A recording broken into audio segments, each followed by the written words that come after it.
Hello to everybody and welcome to our webinar for our project C2IMPRESS.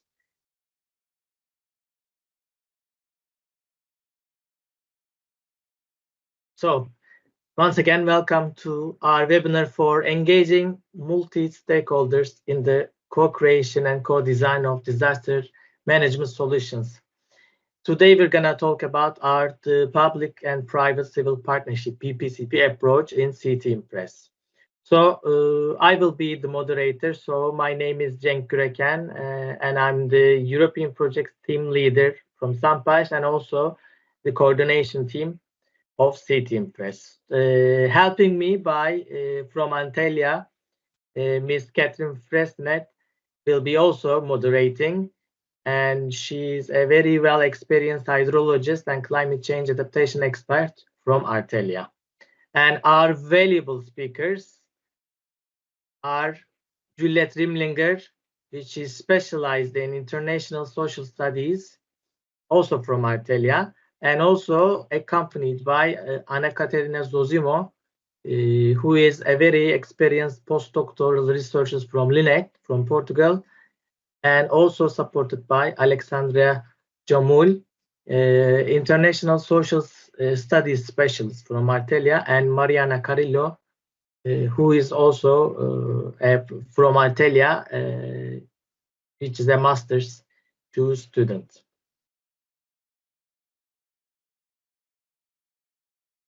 Okay, so today's webinar agenda will be divided in 5 parts in total that we will firstly introduce for those who is not well informed our project. So we will start by presenting our C2IMPRESS project in general. So what's our main goals and what are we trying to achieve within this project? And this workshop will be followed by part 2 and 3, which will be introducing the public-private-civil partnership approach that we are developing within C2IMPRESS and the polycentric governance in relation to this framework.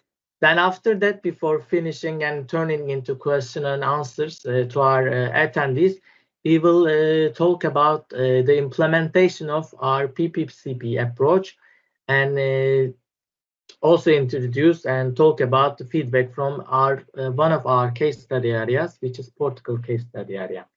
Then before finishing the meeting, we're gonna talk about question and answers coming from you to have a more interactive webinar before ending. So as I mentioned, I will briefly mention about our project and what we are trying to achieve during the project timeline. So C2IMPRESS project is, in short, C2IMPRESS in the long form, the co-creative improved understanding and awareness of multi-hazard risks for disaster resilient society.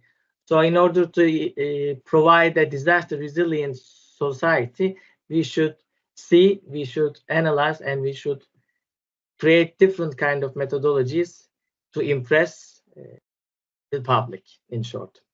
So in order to actually find different solutions for multi-hazard risks and disasters, actually first we looked into the challenges within the Europe and within the world in terms of disasters. So actually during the submission timeline of our project in 2021, more than 87,000 lives were affected by the disasters, multi-hazard disasters and their cascading effects. So this kind of effect is corresponding, the economic losses is more than 400 billion euros in European economic capabilities. Also, it's corresponding to 12 billion EU economic losses due to the extreme weather events every year.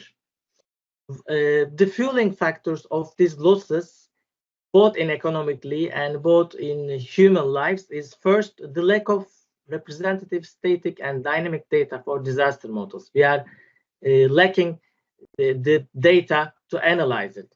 Also, the lack of understanding and awareness of compound weather and climate extremes and their impacts, and also insufficient disaster risk management and governance function across related cross-cutting areas. So, with the help of defining these challenges, we are also defined disaster resilience requirements in order to provide a comprehensive disaster management and citizen engagement.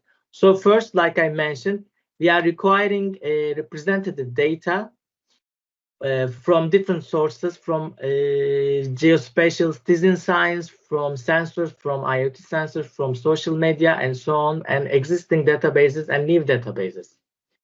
And with the help of this representative data, we are also requiring to define representative and accurate models to understand and anticipate future events, to reduce uncertainty, and capture uncertainty of forecasting weather events for preparedness.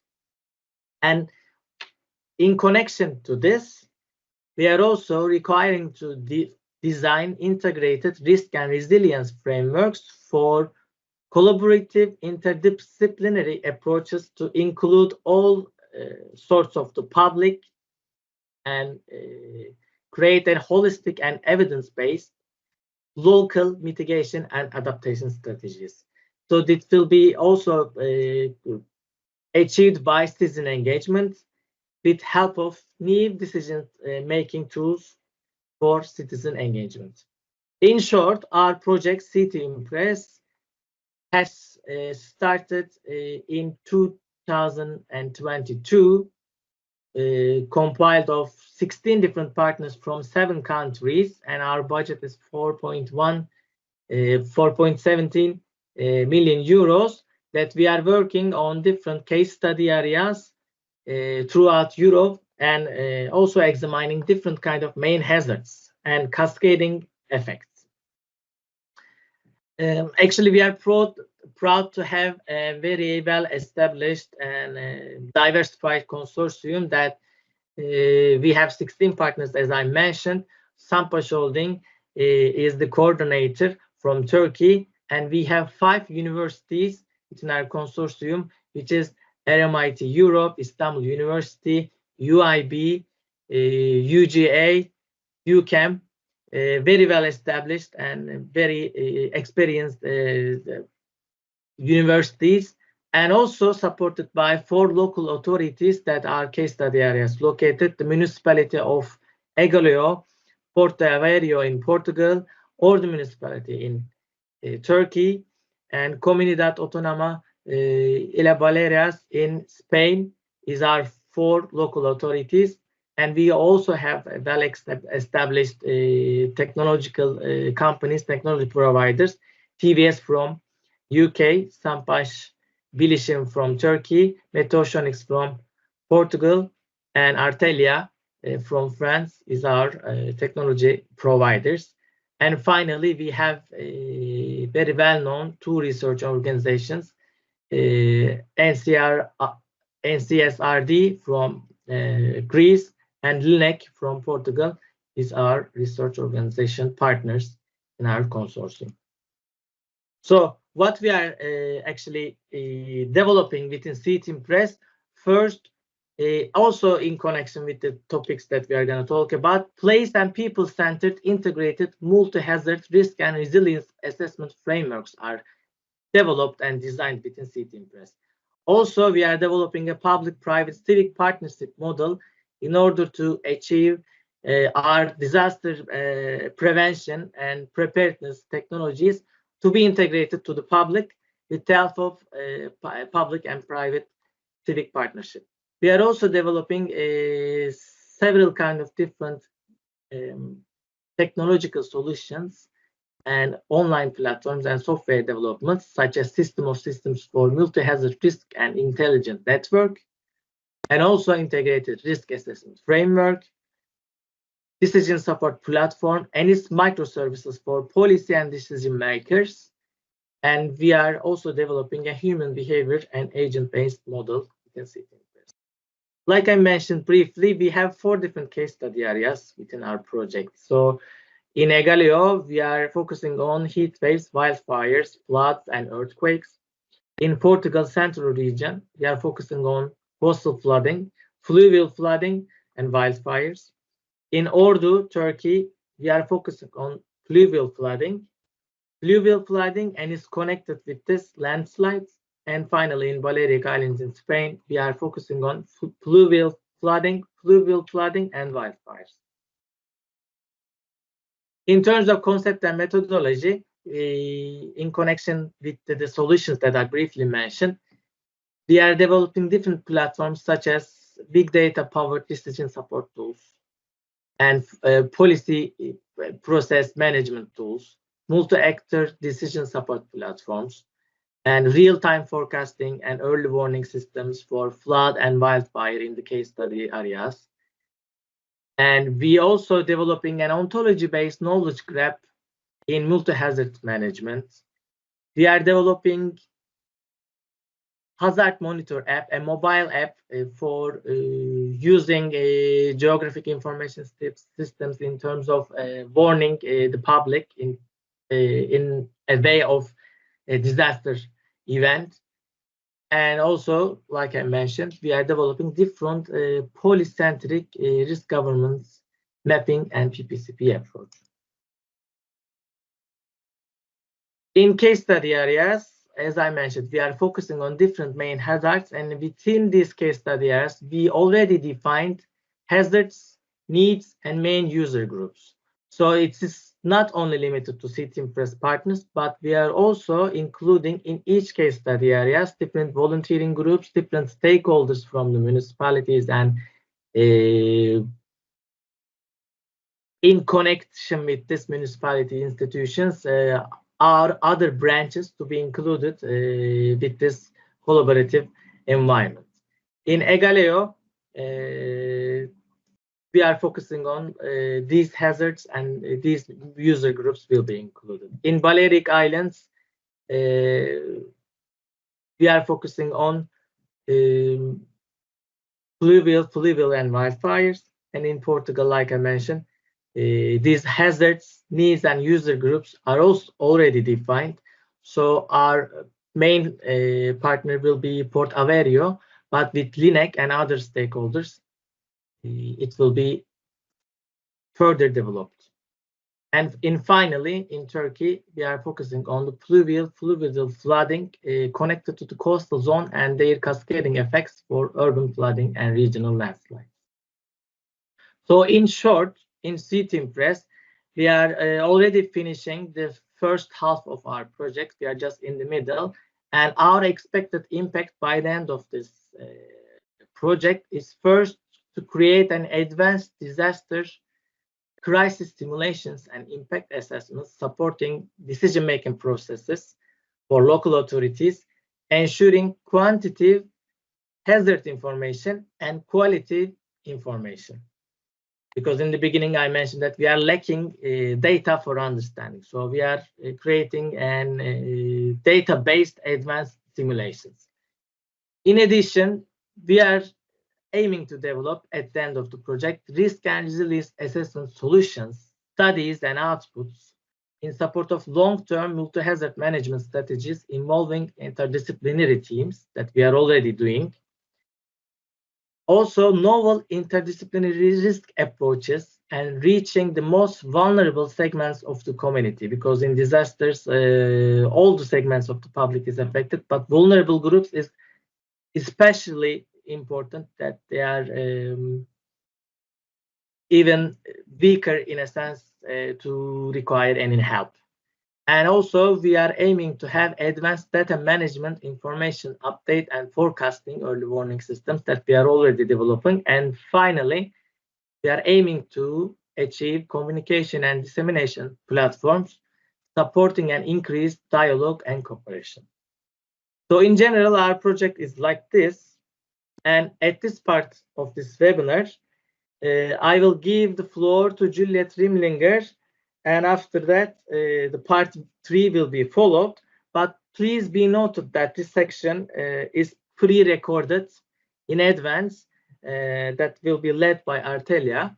So first I will give floor to Artelia, to Juliet Limlinger, and stop sharing. Thank you.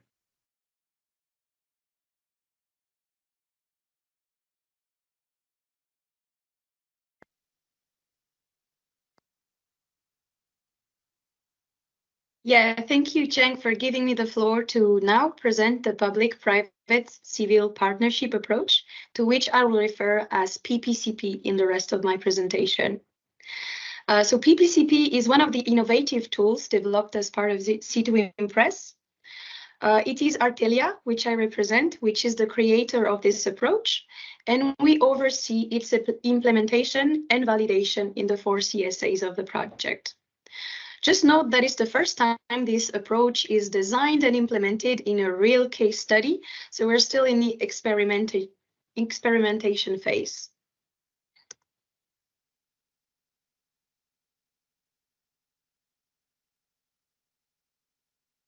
So first and foremost, how does PPCP fit into C2IMPRESS?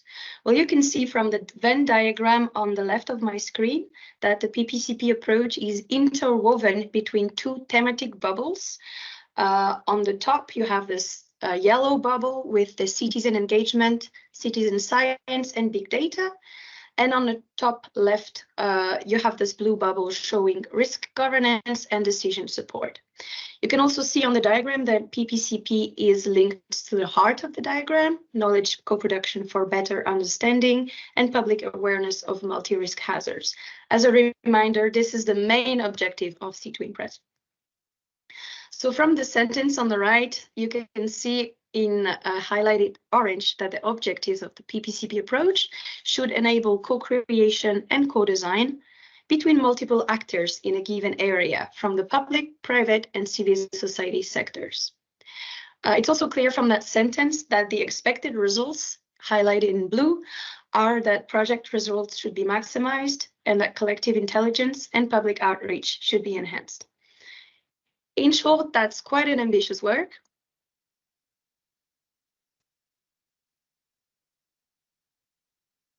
So to sum up this great ambition, we can say that PPCP is a methodology for engaging various stakeholders around the topic of disaster management and climate resilience in a given territory, offering them a space for exchange and co-creation, a user-centered approach for tackling challenges, and enabling the creation and testing of the tools prototyped within C2IMPRESS.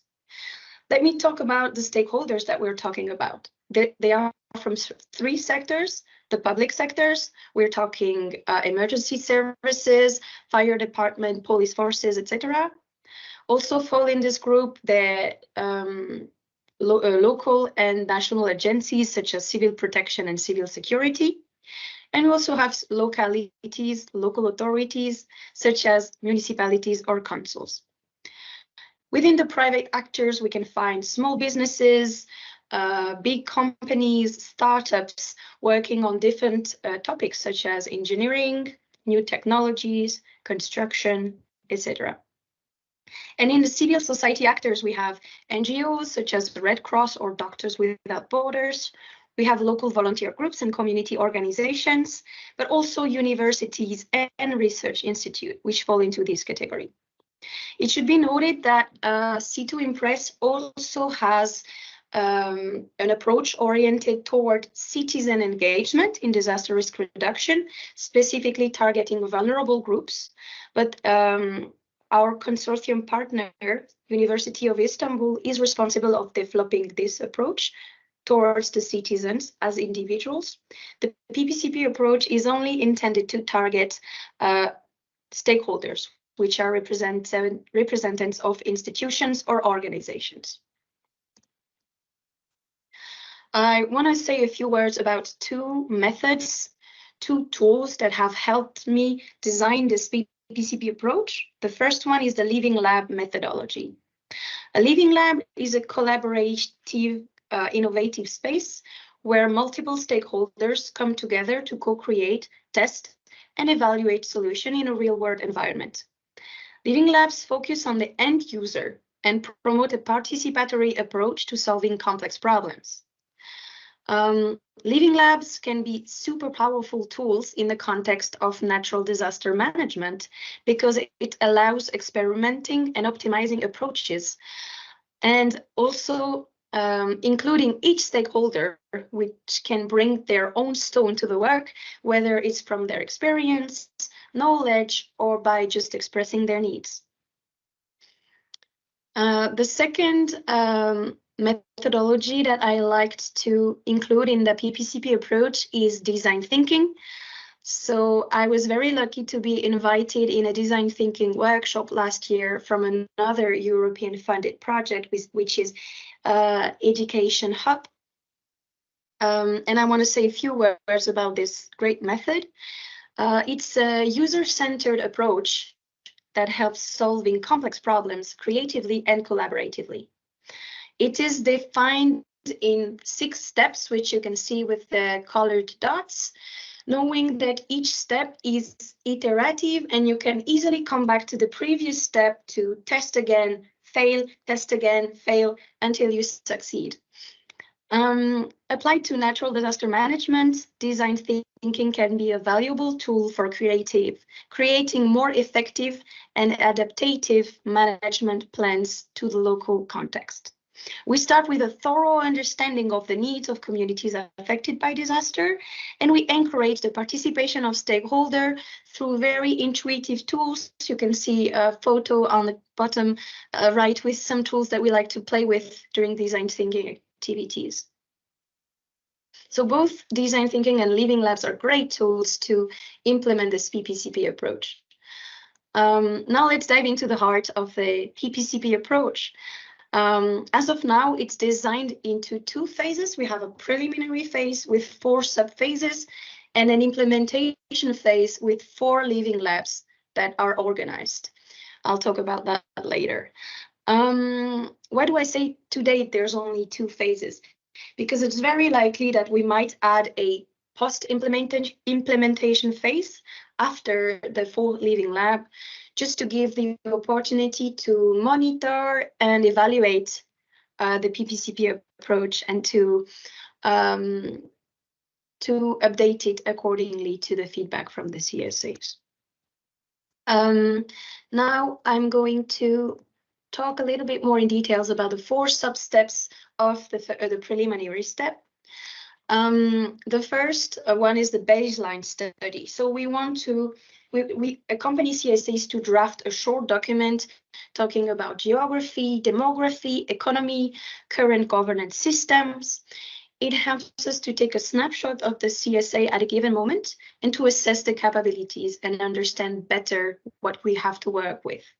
Then we have stakeholder identification. So Artelia worked hand in hand with the CSAs to create a list of relevant stakeholders that are linked to disaster risk management. And from this list, we identified key stakeholders. And in the 3rd step, we interviewed them and also sent them questionnaire to collect qualitative and quantitative data on them. The interviews worked pretty well, but we had a little issue with the questionnaire, which was way too long to complete, and we had so few answers that we couldn't really analyze the data. So this is a little challenge that we have to improve for next time. And the 4th sub-step is the stakeholder mapping, that is about producing a first level of analysis about each stakeholder. And I put a little interest influence matrix on the picture that you can see, and it helps to identify visually where the stakeholders are placed. Now, going to the implementation phase. So in each CSA, we organize 4 living labs, separated each with 6 months of time. So that would be an overall 2 years with 4 living lab activities. Each living lab co-constructs the next one and the next one and the next one until we reach that big blue outcome you can see on the screen, which is a new polycentric governance framework tailored to the CSAs. Each living lab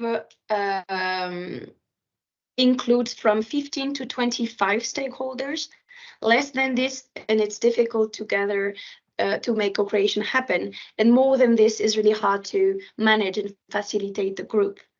So on the screen, you can see some black sentences, which are overall Living Lab goals. And in the blue police, you can see the objectives related to polycentric governance framework, which is the outcome that we want to achieve with this PPCP method. During the Living Lab, number one, we understand and assess the risks in the CSA. And in terms of PGF, we try to meet the CSA stakeholders, identify the ones that we forgot, and just to clarify the stakeholders list. The second Living Lab is about planning and preparedness. We have a little simulation exercise where we identify actions related stakeholders and impacts. And in terms of polycentric governance framework, which I'll refer to as PGF, we identify the governance gap. The third Living Lab main objective is the conception of a new governance framework through implementation of C2IMPRESS tools. The PGF objective is to present to the stakeholders a PGF template and to get their feedback. And in the fourth Living Lab, the main objective is to evaluate the sustainability of the draft governance framework. And in terms of PGF, it's about presentation of CSA specific action plan and way forward. I'm going to give the floor now to my colleague Mariana from Artelia, which is going to talk about polycentric governance framework in much more details. Thank you, Juliette.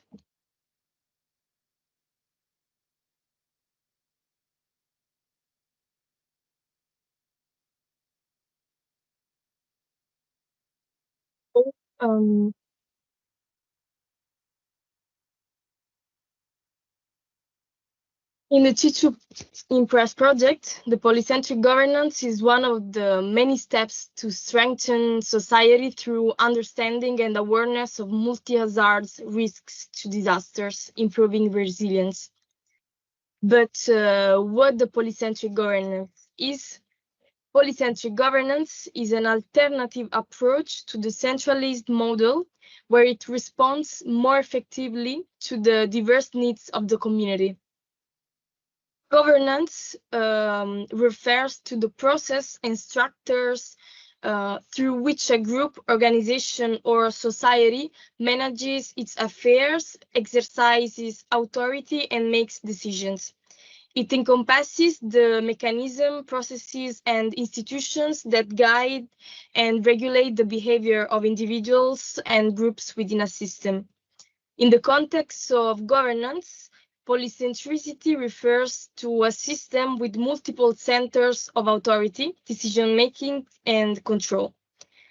In PG systems, so power and authority are dispersed among various entities, such as governments, NGOs, community groups, and private actors. In PG, decision-making authority is distributed among several centers. It is not only the government that makes the decisions, but it is mainly through community input at the local level that better results are achieved. While polycentric governance combines both bottom-up and top-down dynamics, its distinguishing feather lies in enabling bottom-up governance and fostering self-organization among local communities. Bottom-up methodologies empower local communities to engage in decision-making processes, fostering the emergence of solutions that are more tailored to the specified context. Here we can see an example of decentralized power realized through net mapping, one of the outcomes of the PPCP.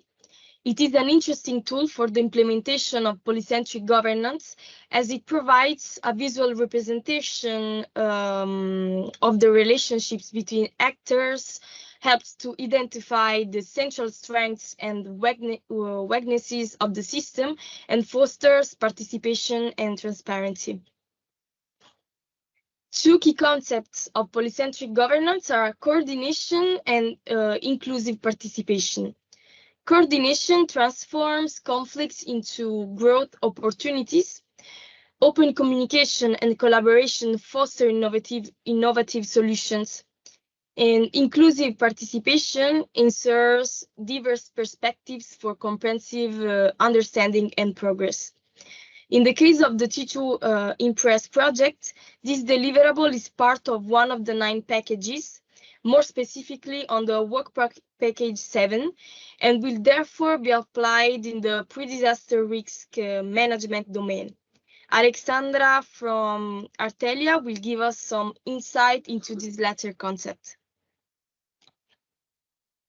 Thank you, Mariana. So first, we can introduce the disaster risk management, saying that disaster risk reduction is aimed at preventing new and reducing existing disaster risk and managing residual risk, all of which contribute to strengthening resilience and therefore to the achievement of sustainable development. Why is governance important in disaster risk reduction? The climate changes we are currently observing are significantly impacting ecosystems, economy, human health and well-being in Europe. New records are continuously being broken in terms of global and European temperatures, sea levels and declining Arctic sea ice. Moreover, as you can see on the map, climate-related extremes such as heat waves, heavy rainfall and droughts are becoming more frequent and intense in many regions. In this context, understanding the risk is essential for sustainable development to manage disaster risk in a more coordinated way. Moreover, governance systems must quickly evolve and recognize that the challenges for the economy, the environment and equality can no longer be separated.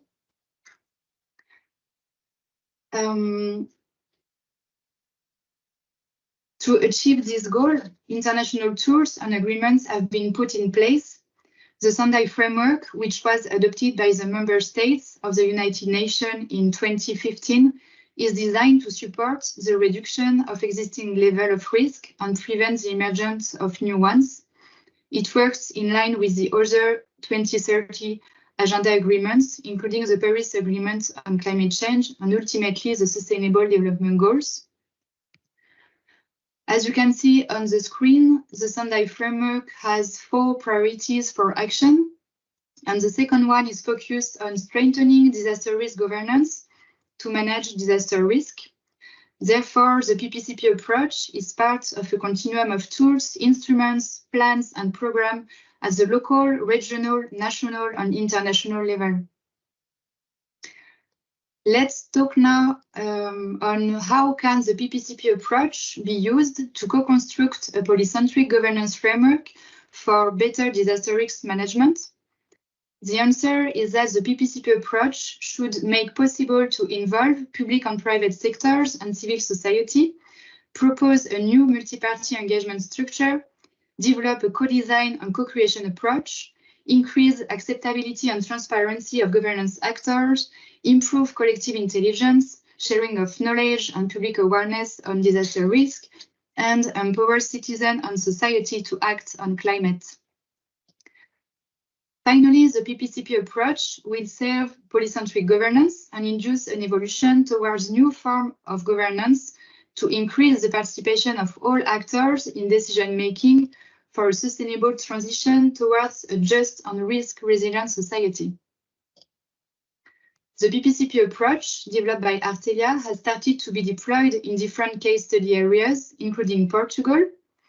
More information about field implementation will be presented by Anna Katarina from the National Laboratory of Civil Engineering. I thank you and I give her the floor. Hello, good morning to you all. I'm just going to share my screen. Just a moment. So I'll give you a brief feedback on the implementation of the PPCP approach in the Portuguese case study area. I will be speaking, but this work was conducted for many other of my colleagues. that are here today to help answering any questions that you might have. So first, I will just give a brief notion of the study area that we have considered. Afterwards, I will talk on the activities and the feedback of the first PPCP Living Labs in Portugal, 1 and 2. And I will close with some final remarks and lessons learned from this experience. These living labs are being conducted under a wider objective of creating a more resilient region and managing the challenges of the future. The Portuguese case study area is very wide. It's all of this area included inside this red rectangle, so it wasn't feasible to conduct collaborative workshops in all of these municipalities. For that, we have chosen this area that encompasses 2 municipalities, Figueira da Foz and Montemoro Velho, that are located near Mondego River and also the coastline. So regarding the first PPCP Living Lab, its main objectives were for the stakeholders to identify the risks in the studied region, also the perception of the impacts and the social groups and activities that could be potentially affected. So this workshop had 21 participants from the public, private and civil society sectors, and it lasted 2 hours and a half. During this time, we made 3 different activities with the participants. The first one, the participatory mapping, afterwards a participatory brainstorming, and finally in a plenary session, some key points and the key question were defined. Regarding the participatory mapping, the participants had to place stickers in 3 different maps. In the first map, they had to identify the most likely type of environmental risk. They could place as many stickers and impacts as they wish, and they had to classify the severity of the risk by the color of the sticker. So green stickers for less serious risks, yellow for intermediate, and red for more severe. In the second map, they had to identify the type of impact, and finally in the third map to identify the groups and activities that would be most affected. We also asked the participants to place a round label on each sticker to identify the sector to which they belonged, so that afterwards we could see if there was any relation between the sector and the answers. Some images of this part of the workshop. And then some conclusions. Most of the environmental conditions were considered severe, and the municipality of Figueira da Foz concentrated most of the more serious conditions. All the sectors pointed out coastal flooding as well as river floods as very serious.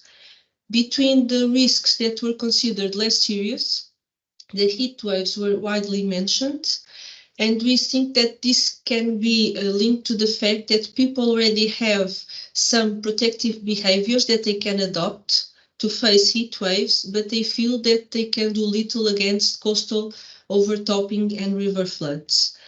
The stakeholders valued more the social, economic and environmental impacts, and the impacts due to the failure of infrastructures and services were less mentioned. Finally, the most affected social groups were the elderly, children, and isolated populations. In the participatory brainstorming part of the workshop, 4 questions were posed to the participants. Those questions are here in the center of this circle. The first one, it was what were the strengths of the municipality towards disaster mitigation? And everyone pointed out the planning as a big strength of the municipality. Afterwards, which measures could be implemented to better mitigate the disasters? And all the sectors identified both the need for structural and physical interventions in the territory, as well as training and preparedness. Which other stakeholders could be affected by the disasters? And they mentioned that everyone that lives in the area would be impacted. But the civil society sector also highlighted that the people that use the beach facilities would be affected. Finally, how could the participants benefit from each other's skills? They all pointed out that an active collaboration would strengthen the operational links. It would lead to a better involvement and improve knowledge and guidance. The public sector found out that the clarification of the competences and skills and the roles of each actor would widely benefit everyone. Regarding the key points, it was widely focused that the awareness raising is very important, including actions among the school population. The communication, it's also crucial, and it can vary from warning systems to better risk disclosure. There is also the need for a clear definition of the roles of each entity and citizen, so who does what and when.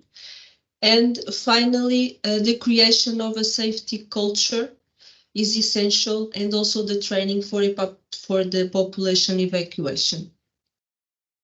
Regarding the second living lab, the main objectives were to deepen the commitment of the working group that was built in the first living lab, and also to identify the actions to be taken in the various phases of a specific disaster scenario, so before, during, and after a disaster.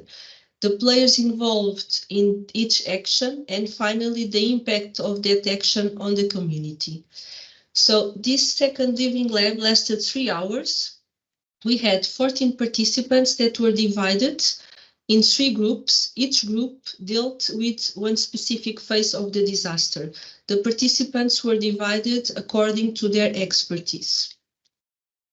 The build scenario was constructed based on the results that we had from the first living lab, and it was defined like a period of intense rainfall in the river basin.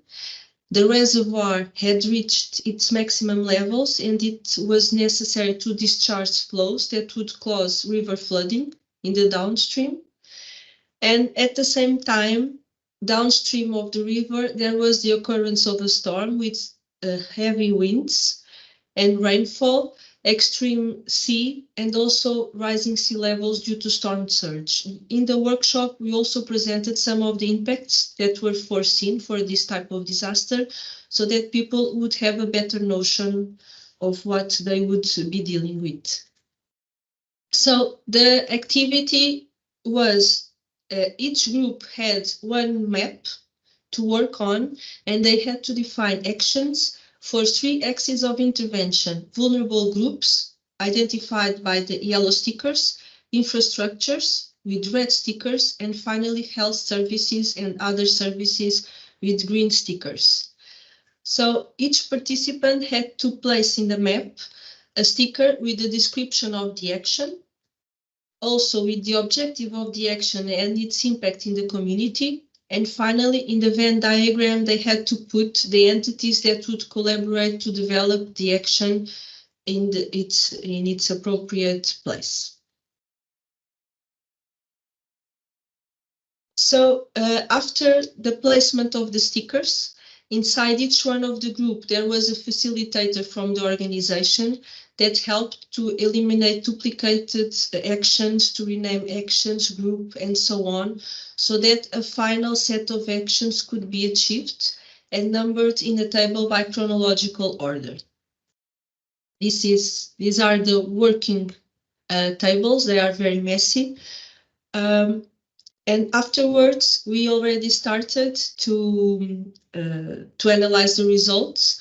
And I give you here some first results on the actions that were identified for each one of the phases. So in the pre-disaster phase, in this part, I give the priority of the action. So this is the first priority, second, third, and so on. And then the action of intervention for which that action was designed. And afterwards, the action itself. So it can be seen that most of the actions in the pre-disaster phase were related to the infrastructures. And the majority of the actions would have to be developed between the 3 sectors, or at least between the public and the civil sector. During the disaster, the actions are more distributed between axes of intervention and the majority of the actions had to be performed between the three sectors. And finally, in the post-disaster phase, it was seen that, again, most of the actions are related to the infrastructures, and the majority of the actions had to be developed between the public and the private sectors. I just highlight here two of the actions that were mentioned from a participant from the civil protection.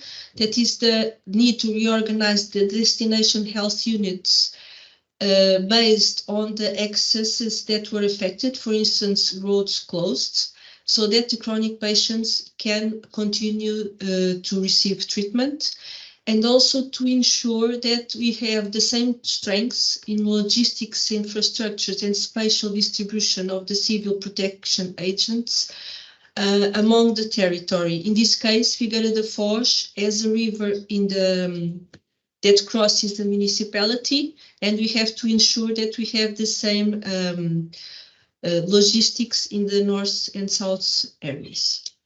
So some key points of this workshop, it was that there is a big dispersion of information and entities regarding emergency. Again, that it's essential to have an emergency literacy, citizen involvement, the notion of self-protection, because there is a lack of responsibility from the citizen side. And finally, that the warnings that are being issued by the National Authority for Emergency and Civil Protection are becoming less trusted, because there are very issues that there are very warnings that are issued and then they don't come true. As final remarks, I would like to say that it is essential to have the support of a local entity, and it's not easy to organize a living lab remotely because our team is based in Lisbon and not in the Central region, and it's difficult to engage the stakeholders when we are not locally known. People hesitate a lot to participate. They only register in the last days before the event, but afterwards they really enjoy it. Even when the activities should be individual tasks, the natural behavior of the participants is immediately to start working in groups. The civil society stakeholders are very difficult to engage. At first, they think that they don't have a valid word to say about disaster risk management. However, it is essential to involve the civil society more closely and to develop preparedness for social groups, especially the most vulnerable ones. Even the best disaster management plan will fail if people don't know it, don't trust it, and are not trained to follow it in the case of the disaster. Finally, the implementation of these collaborative workshops is very important because it reinforces a collective sense of belonging to the same community. It makes everyone co-accountable and allows for the creation of a commitment to action. Finally, I would just like to point out that it's very important to follow a very informal environment during these workshops so that everyone feels comfortable to participate. And that's all from my side. I will pass the floor to Catherine for the question and answer session. Okay.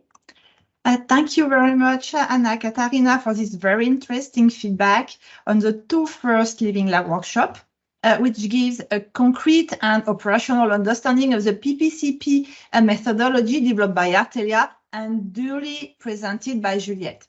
So I wanted to emphasize that this PPCP approach was also applied to the three other CSAs, the case studies areas, in Egaleo, Ordu, and Mallorca, and that the CSA stakeholders are here today.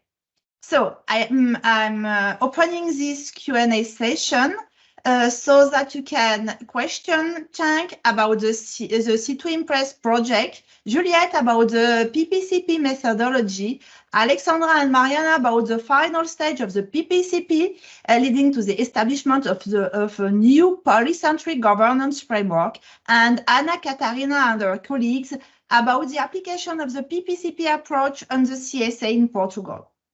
So the other partners of the CSAs, the local authorities, who have also applied the PPCP approach, as well as the consortium as a whole, will be able to provide additional information if needed. So if you have any questions, feel free to ask them in the chat box. And now the floor is yours.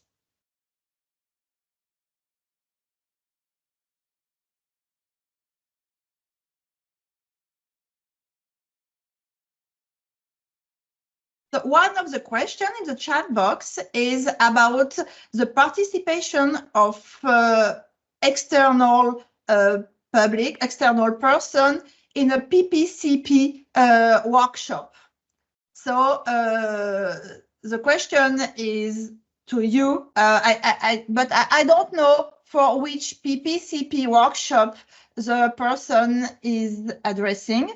However, the question could be to you, Anna Katarina, and also to Juliette.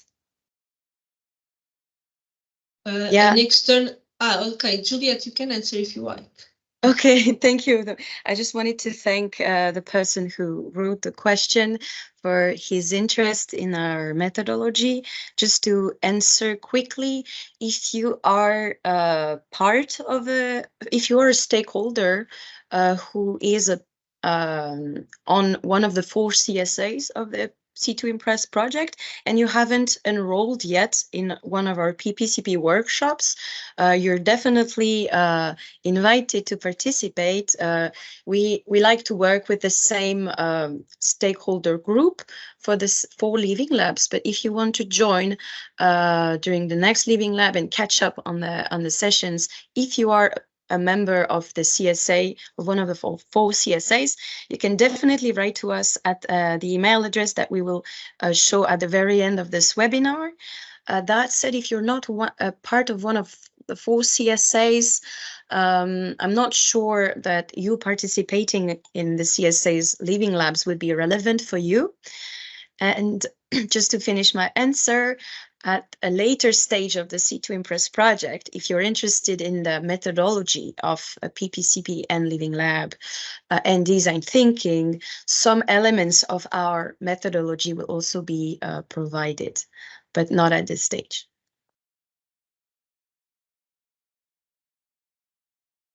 Okay, another question for Anna Katarina.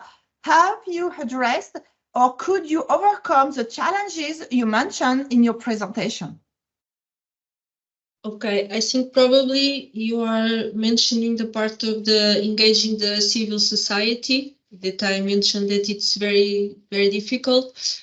Our problem at first is that we didn't have the municipality as a member of this project. We had the Port Authority, which is also very well known, but it's different when you have a municipality.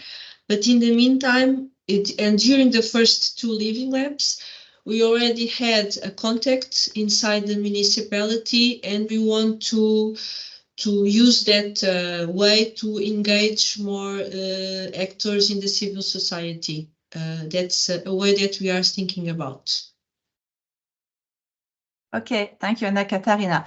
Another question to Juliette this time. Running a living lab, including design thinking and PPCP tools, means that the CSA partners need to be trained in these methods. Given that it was Atelier that developed the methodology, how did the transfer to the CSA local authorities for running the living labs go? This is the first question, and another one associated to this one. Could the PPCP approach be used beyond the 4 CSA, and how could it be adapted? How could it be adapted? This is the third question. So, okay. 3 questions for you, Juliette. Yeah, and all of them are very relevant. So thank you for asking that.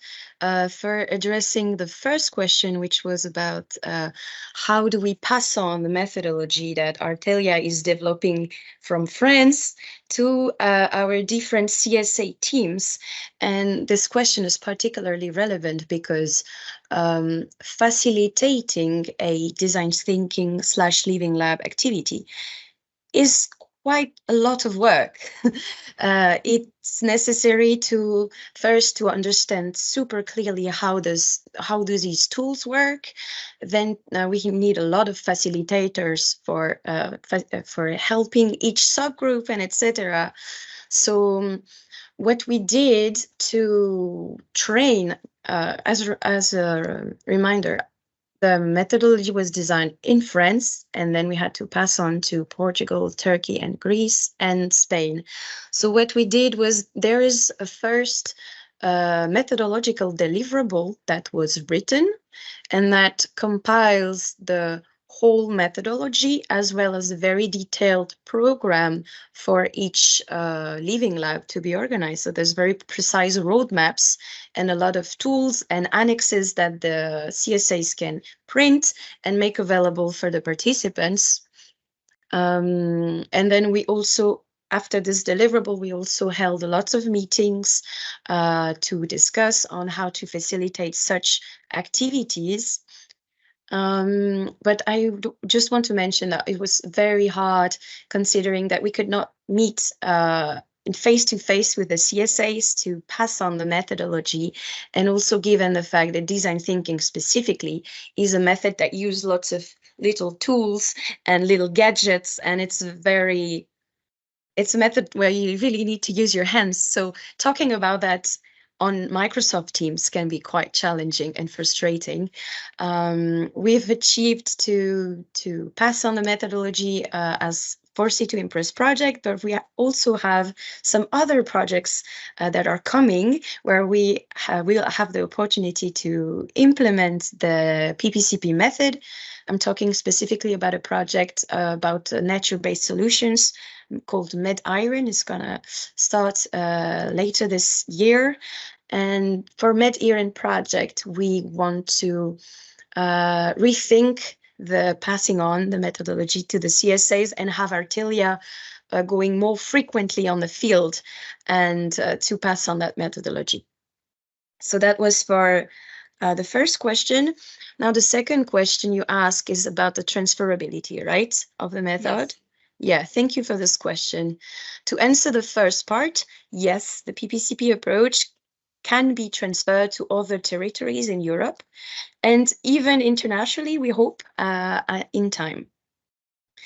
And indeed, several factors need to be taken into account to best implement that method accordingly to the characteristics of each territory. And there's just 2 points that come in mind, which is first the size of the territory that we're dealing with.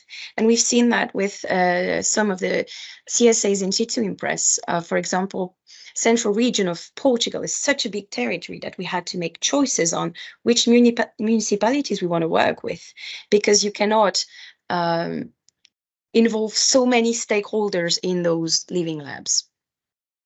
The second point that I have in mind is the administrative organization in the CSAs and the type of governance that is implemented already. So we really need to understand deeply how this works before coming with our PPCP methodology. And also want to mention one last aspect that I think is important when you want to transfer that methodology to other countries, is the level of involvement of stakeholders in decision-making in the public debate. Because we have some CSAs where people are really engaged already by culture into the public debate, and we're really keen into participating. But in other CSAs, the participants were much more reserved, so that in some cases we need to adjust the way we facilitate the living labs. Yeah. Okay. So thank you very much, Juliette, for this very good answer and detailed answer. And now we are in the last minutes of our webinar. So if we do not have any more questions, I thank you everyone for your attendance. And you can find, of course, the recorded webinar on the C2IMPRESS website and also on social networks. A link will be sent to you by Tamana for all those who are registered for this webinar, and also QR codes and the C2IMPRESS address are available if you have any further questions.